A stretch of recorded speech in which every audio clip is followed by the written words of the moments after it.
Welcome to Realcast, the weekly roundup of the real asset markets. I'm joined as ever by Dan Innes, Nicole Dines and Paul Strome. Over the past 7 days, there's been a lot of focus on interest rates, with the news as well that the picture is a little bleaker than we expected before from the ECB, whereas up until now we're expecting the 50 basis point rise on the 16th of March, whilst everyone's at MIPIM, to be the sort of final rise. It looks as though there's going to be significantly more potentially to come over the summer and create a little more uncertainty, particularly for the debt financing side. Paul, what have you been tracking? Well, changing base rates have obviously changed the context for the real estate market, as your interview with Nuveen, head of European property research, Stefan Wundrak, underlined, Richard. He emphasised that refinancing is getting more expensive, so it's more challenging to engineer returns to the levels that investors are expecting. Particularly as what he described as the extra kicker from quite modest leverage has diminished or disappeared. And he said that the industry also has to wean itself off that and change its expectations, really. He also reiterated that the situation is interesting for alternative lenders such as Nuveen, though. On the same subject, really, in the last week, investment manager Mark has detailed 2 debt deals with alternative lenders. The largest is a £258 million development loan from Maslow Capital for a 462-home prime residential-led scheme in Kensington, West London. The scheme is actually a 50-50 joint venture between Mark and developer Seven Capital, and comprises 7 residential blocks, including a 29-storey tower, which will be the tallest building in the Royal Borough of Kensington and Chelsea when it's finished.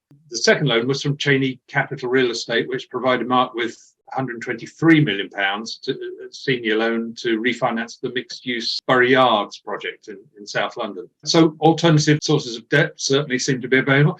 Jumping to Germany in the science sector, according to joint research by Colliers and the European Science Park Group, a severe shortage of supply could emerge in Germany's life sciences and technology sector by 2025. White paper looks at the performance of the sector in Germany since 2018 and notes that an average of 209,000 square metres have been leased each year for the past 5 years, total of over 1 million square metres.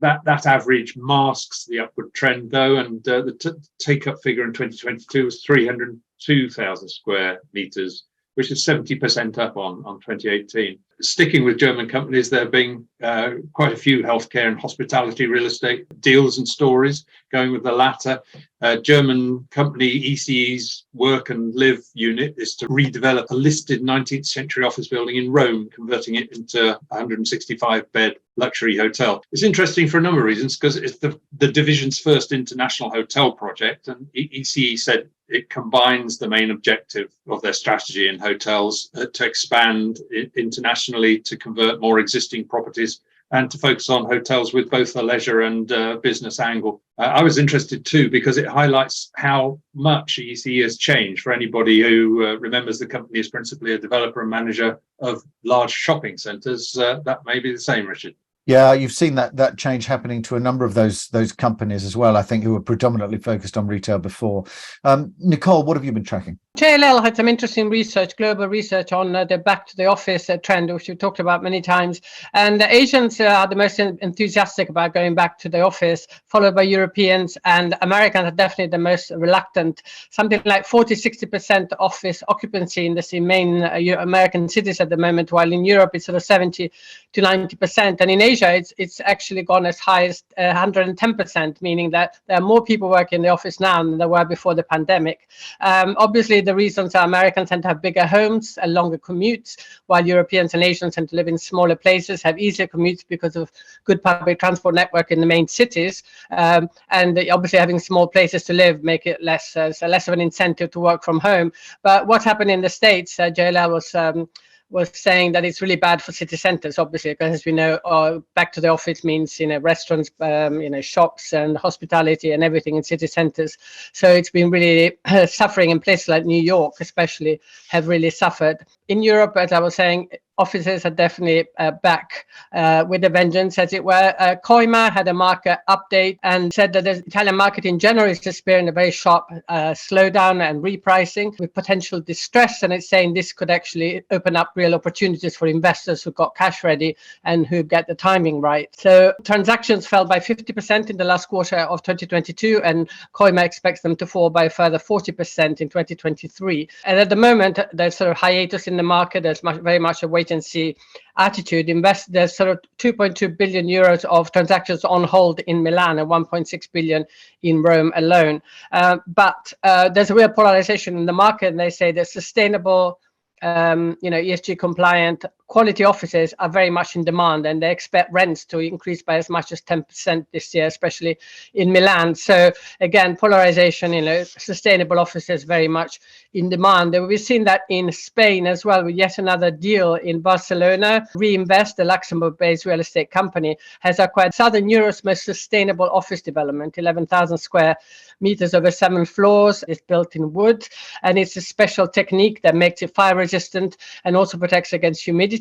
But also the location is interesting. It's the 22 At district, which is a former industrial wasteland that Barcelona authorities have turned into an innovation hub, and it's now got 500 different companies in all sectors, scientific research, tech, and so on. So very much a sort of positive regeneration story. And again, another sector we've been following regularly is healthcare, and BNP Paribas Rem have acquired their first healthcare properties in Flanders, in Belgium, 5 properties, and near the biggest cities. And they say they want to keep doing what they've been doing with their funds, just to invest in different types of assets within the healthcare sector and different geographical locations in Western Europe, with stronger, alliances, strong partnerships with operators. So they plan to continue because they say that they see healthcare as one of the most resilient sectors looking forward. And finally, the DEAS Group in the Nordics, again, sustainability story, has acquired IQ Energy Nordic to drive its digital transformation. It will become the sole provider in the Nordics of Anyscope, which is a very interesting PropTech-enabled energy data management system. And this acquisition will strengthen the green focus that the company DEAS Group has had since Ricky Licker became CEO. Very interesting. Interviewed Ricky Licker last year at MIPIM and look forward to doing the same again this year, Ricky, if you're watching. Dan, what stories have caught your eye over the last 7 days? It's been a busy week. Last week was, of course, International Women's Day on the 8th of March, celebrating social, economic, cultural, political achievements of women. But it's also a bit of an annual call to action to accelerate gender equality. This year, Bloomberg launched a gender equality index, which included 484 companies in 45 different countries. And they looked at positions across all of those different companies. 41 companies out of the 484 included in the new index have a female CEO, and 50 have a chairwoman. 50% of entry-level positions are held by women, 38% in middle management, and 30% in senior management, 24% at executive level, and only 8% at CEO level.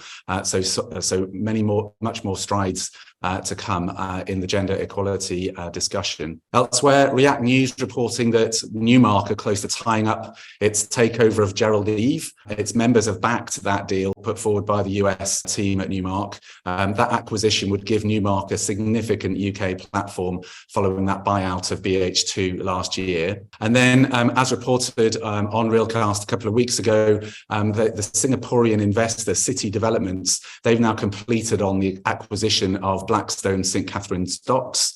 And that was for 395 million, reported in the FT on Friday. City Developments saying that turmoil in the UK had created some buying opportunities. Elsewhere, Landsec have gained planning permission for a major office development at Bankside in London. They're going to deliver some 230,000 square feet of offices, retail, and other open public space next to the Thames. And that's adjacent to Borough Yards that Paul mentioned, by Mark Capital Management. It's going to extend Landsec's pipeline with a cluster of green office space, including other buildings like the Forge, which is the UK's first net zero commercial building designed in line with the UK GBC's framework.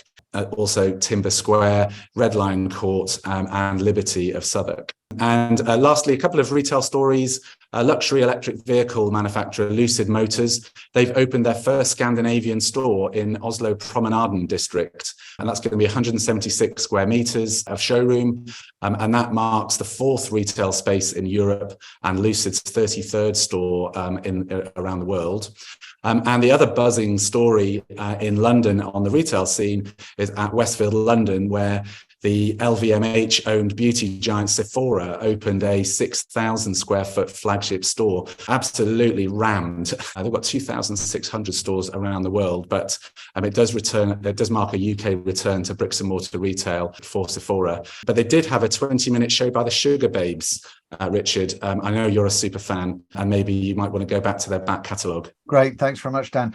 In sort of news from our side, we also announced that Courtney Fingar was joining us, so that also helps us in terms of our diversity and balance. And Courtney will join us obviously at MIPIM. We'll be doing interviews as well as a number of events, and we'll be reporting live. So if you would like to be interviewed, please do join us there. Looking at the weather forecast, it's going to be very, very sunny. So that's positive news all round. Thank you, Dan. Thank you, Nicole. Thank you, Paul. Look forward to seeing you next week in Cannes or for our regular roundup of the real asset markets.